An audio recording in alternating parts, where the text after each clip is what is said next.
everything in it. Enjoy the air inside your lungs. Well connected to the place it came from. Joe Scorsone is the founder and lead singer of the Christian rock band Flintface. Joe grew up the son of a pastor who had a church in inner-city Philadelphia. His parents provided him and his siblings a stable, loving home that gave Joe a sense of happiness and security. That was until shortly after his 8th birthday. I was sexually abused by a family acquaintance, and it changed how I saw God. It changed how I saw myself. It changed the way I saw other people. The abuse went on for 2 years before it ended. I was terrified to share it with anybody because you immediately own all the guilt and you own all the responsibility for it. For some reason, you're the victim, but you feel like the criminal. I didn't value myself at all. I didn't think I was really worthy of being on the earth, and to go from G.I. Joes to that is just it's not right, obviously. It's dark and it's weird. In his teen years, Joe played music to escape. I had a keyboard in my room, and I would just chord out the 2 or 3 chords I knew, and I would sing songs and write songs about what I was experiencing, which allowed me to express in a way that I couldn't do in a conversation. With music his only comfort, Joe became depressed and started having anxiety attacks. He still went to church, but he was conflicted about his feelings toward God and others. So there was this massive tug of war, massive struggle between hating God, hating this person, and hating myself, struggling with why would this God let this happen to me? He kept up appearances of the model Christian, so no one would suspect anything was wrong. I think I came off to people like I was really confident and had it together, but inside I just had no trust for people. When Joe was 16, he tried to hang himself with a belt. The anxiety attacks were getting so bad, they were becoming crippling to the point where I just didn't want to be around anymore. I felt like I was just taking up space. After high school, his family moved to the Poconos.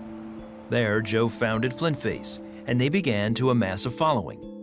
He also started dating Beth, who never guessed he was struggling. He made me laugh, and I really liked that about him, and he just, he had a lot of integrity, and he was a good guy. He was just an all-around good guy, and you don't come across them very often these days. But whenever things started getting serious, Joe would break it off. He was afraid that if she knew the truth, she would reject him. Then one day, Beth saw some dark, angry lyrics Joe had posted on social media. I had a little moment of panic, and at that point, I really didn't care about it, or being in a relationship with him, or us being a couple. I was more concerned about his life and what he was going through. And I called him up, and I just said, look, I know you haven't talked about this really with anyone, and I want to be there for you. And if I'm the only one that'll listen and that you feel comfortable talking to, then that's what I'll be for you, and I'm here. Joe took a chance and told her about the sexual abuse.